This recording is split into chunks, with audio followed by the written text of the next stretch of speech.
Hello everyone, welcome back to my channel. If you're new here, I'm Beverly. I hope you like this video. Remember to click subscribe and leave me a comment down below because I love talking to everyone.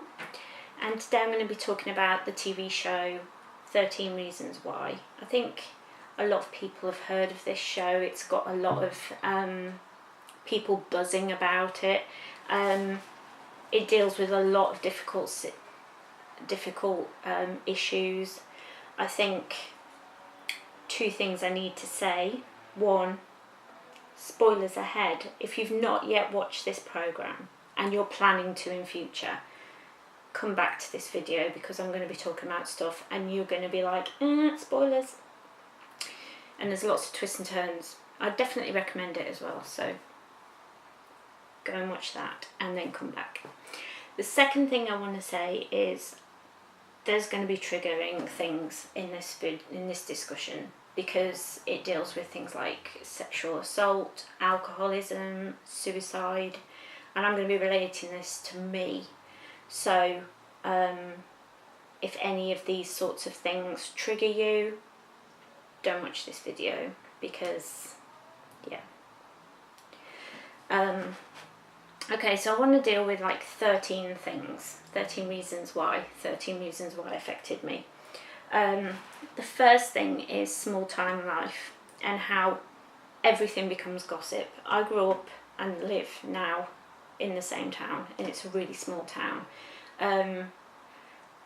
We have like 2 secondary schools, we have like just a handful of primary schools. It's a really small town. And because of that, when I was a teenager, if somebody said something about someone or something was mentioned about you, everybody knew about it. And I think that's something that really came to light in me when I was watching this program, because that's what happens.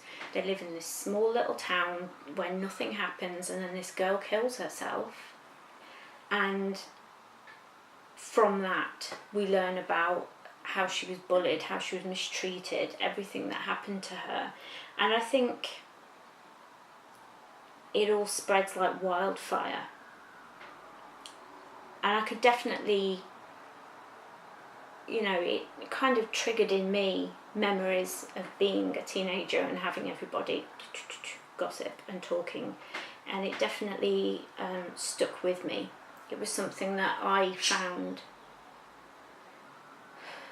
difficult, that the memories that it kicked up, because I'm not in school, I'm a bit too old.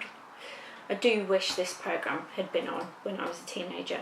I really needed this program when I was a teenager, but we'll come back to that.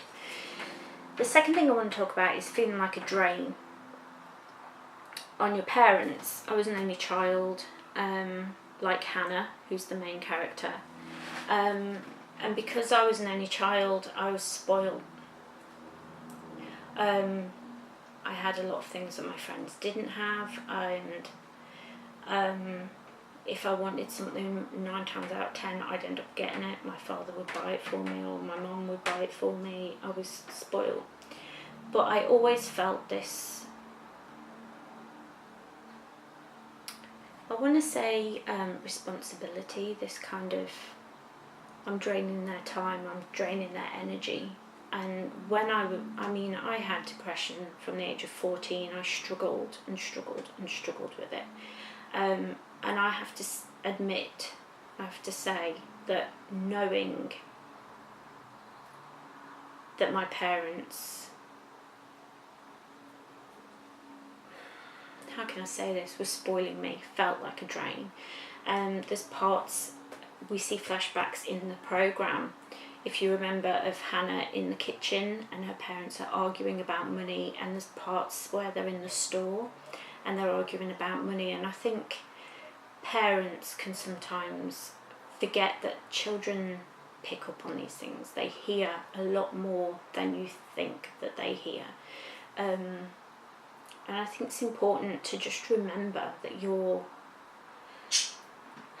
to not coddle and protect your child so they never experience things, but just to remember,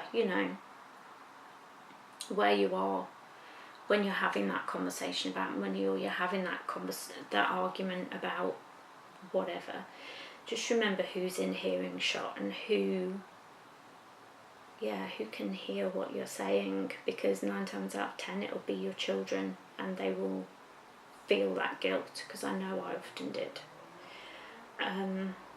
Okay, the next thing I want to talk about is numbing depression. The main character, Hannah, was me when I was 14, 15, 16. I really struggled with feeling numb around people. And this numbness of depression, just, she mentions it quite a lot later on in the series, that she is numb, she feels nothing, especially after she's sexually assaulted by Bryce. She feels numb, she goes into this almost catatonic state. There were points in my teenage years where I just felt numb to everything that was going on around me. I felt so depressed and so useless that I just almost couldn't, I almost felt so much about the people around me, my parents, my friends. I felt so much from the world that I kind of shut down. I did turn to alcohol a lot. When I was 16, I'd go to the pub.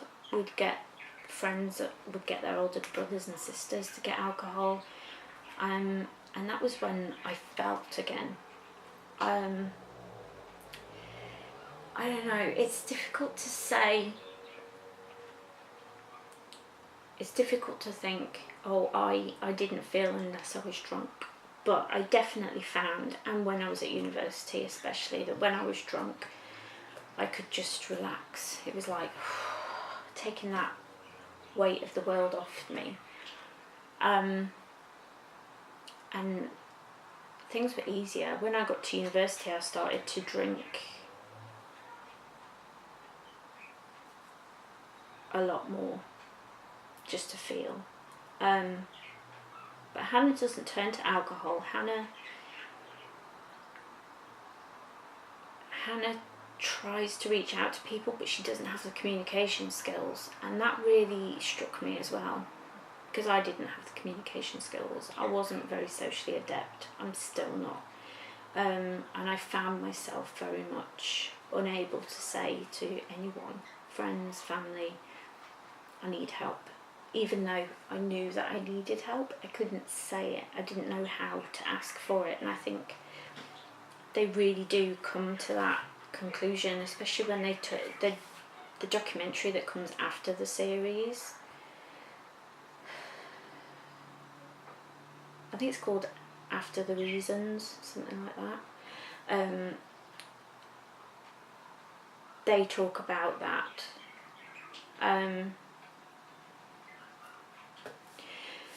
Number 4, anxiety. Clay, who's the male lead in the series, is somebody I definitely saw a lot of myself in, because Clay has anxiety. He has a lot of anxiety. He worries about everything. Is he saying the right thing? Is he doing the right thing? And he kind of is always out of step with his peers, you know, like his friend Jeff, who's coaching him on how to get a girl even though he's a gay lad. Just really, it really jolted me, because I thought, wow, that is social anxiety just right there, right in front of me, and that's somebody with social anxiety, and I can see myself in that person. And you don't see that much on TV, but a lot of people I know have social anxiety. A lot of people I know are frightened of how to talk, what to say. And I remember up until like the last couple of years, when I've been really working on mindfulness, I would lie in bed and just go over the whole day, everything I'd said, everything I'd done, everything I'd touched, everything I'd moved, everything was gone through like a checklist. Did I do this right? Did I do that right? And not quite understanding if there was an argument, how did that happen? What could I have done differently? What could I have said differently? It's difficult to say for sure, but seeing Clay so anxious all the time and struggling with knowing how to talk to Hannah, knowing how to make that move, how to be that person that she wants and needs at that time, he just hasn't got a clue. And I definitely could see that in myself even now. If I'm hanging around my friends, I'm constantly like, am I saying the right thing?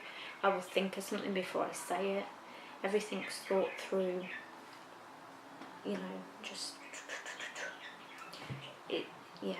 it's bad. Next, I want to talk about alcoholism. I started to get into this a couple back, but Jessica really was somebody that I watched and was like, shit, that was me. Definitely in university, a little bit in college, I mean a little bit at school, but mostly at university. I would drink when I was on my own. I would drink to excess. I would drink to the point where I remember one night waking up in the middle of the night after going to sleep. I threw up pure whiskey onto my desk and all my work, and then just went back to sleep again. I woke up and the next morning was just like, ugh. And I didn't even clean it up. It was disgusting. But the way she starts to unravel really showed how easy it is to fall into this, because alcohol is legal. It's not like I'm going buying drugs from the shady dude down the road, you know. I'm buying alcohol in an actual shop, or I'm going out drinking with my friends. They're all egging you on to drink more, to do more. And I think if you say you don't drink, people just don't know what to do with you. But Jessica really spoke to me in so many ways because of that, because of seeing that she's more socially accepted by her peers when she's drinking, even at school. And I could understand that. And I think a lot of people who've struggled with alcohol or have turned to alcohol in an unhealthy way in the past will be able to look at that and say, yeah, you're more, like, people just accept you more. When you get older you realise, no, I've just got to find better people to hang out with. But when you're young, it's difficult to do that.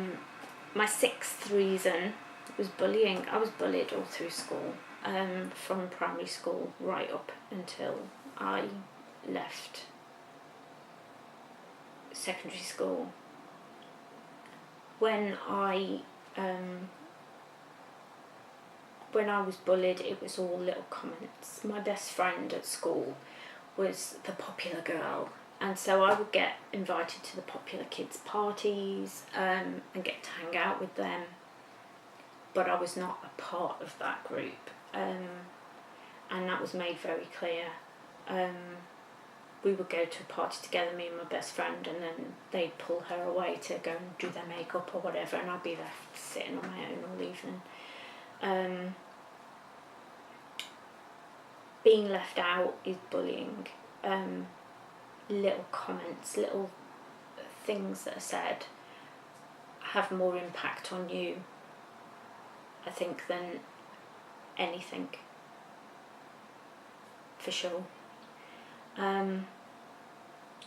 The pressure of keeping secrets. I'm somebody who people will turn to a lot when they're depressed or when they have troubles, asking me for advice or whatever, and I've always been that person.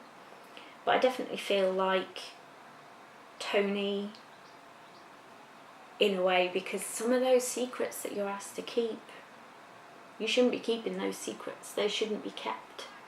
And there's a lot of pressure to still keep that secret, to still keep that, keep quiet about what you've heard, keep quiet about what you've seen. And it can be a toll.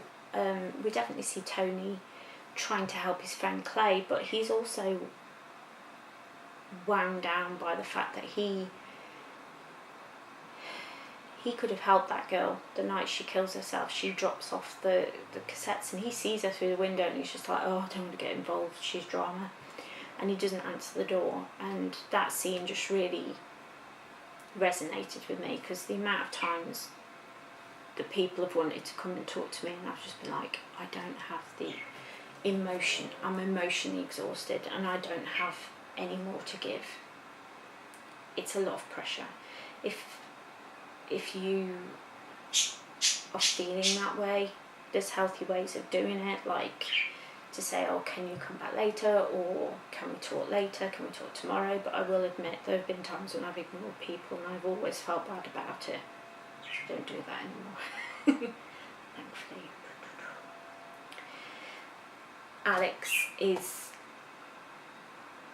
a character who also resonated with me, because he blames himself for her dying, even though she gives 13 reasons and 13 different people are given part of the blame. Alex tries to kill himself at the end because he totally takes on the blame. He takes it onto himself, like, if I'd have done more, if I'd have stayed friends with her, if I'd have stuck by her. And he starts to have stomach issues, he starts to get stressed. You can see physically he's struggling, and I do that a lot. If something happens, I will immediately apologise. Even if somebody walks into me, even if somebody says something to me, I will say sorry.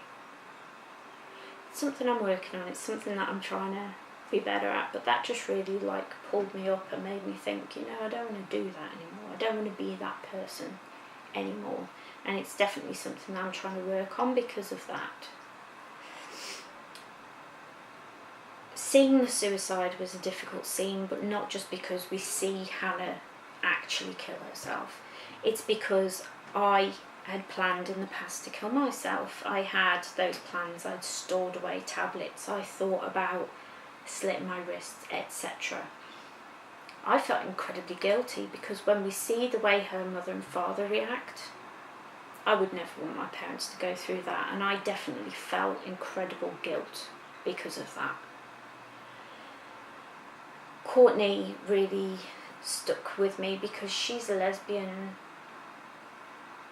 woman. I got that impression from her story anyway, but we don't actually know. And I hid my sexuality a lot. I still do in a way, because I've never actually come out.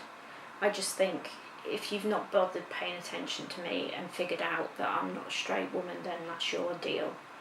But she really tries to hide it, and I think all through school I hid who I was and what I was, who I am. I think we've all been there, done that. Hannah feels a lot like everybody's talking about her, and there are points where we see people whisper and then look at her, but we don't know for sure that they are actually talking about her. But she has so little confidence and so little, she's so downtrodden that she just assumes they're talking about her. I do that a lot. If I'm walking somewhere, I think they're talking about me. I need to work on that. And I definitely let my imagination take over my experiences. Just like Clay. I need to work on these things because I'm missing out on life. And lastly, I'm thankful for how far I've come, because I don't do a lot of these things anymore. And I'm a much healthier, happier person. Namaste.